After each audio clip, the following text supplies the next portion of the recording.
Could you give us a definition of trauma from an IPNB perspective?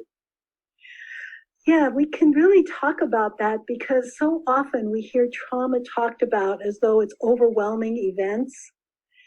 And what research is beginning to show us is that that is not quite accurate. Yes, an overwhelming event as our system perceives it to be, but the nature of the overwhelm is often because there's nobody with us to help us hold it. So we talk about trauma as potential traumas when something that's scary or hurtful happens to us. And then if we have the people around us or we've internalized people within us so that we can integrate the experience, it never becomes an embedded trauma. But if we don't have that, then that trauma will embed as though it's being held, carefully held until there's help that can help us to integrate it.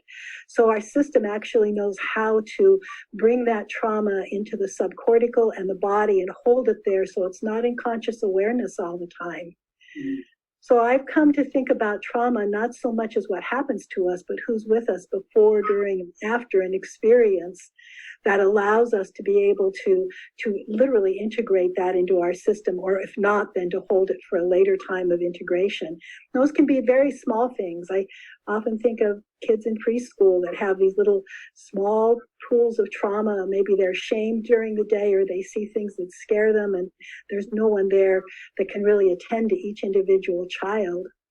And so that child maybe comes home and then falls apart at home.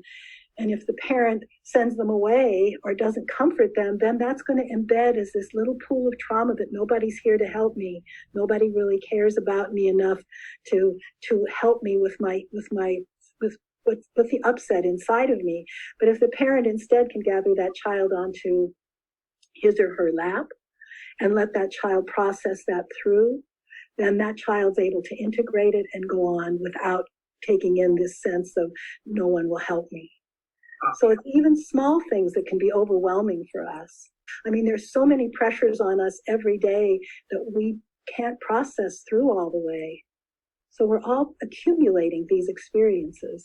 And there's some amazing research about the importance of this before, during, and after of having people with us, and that's really what sets the stage for whether traumas really stay with us and will have to be worked with later or not.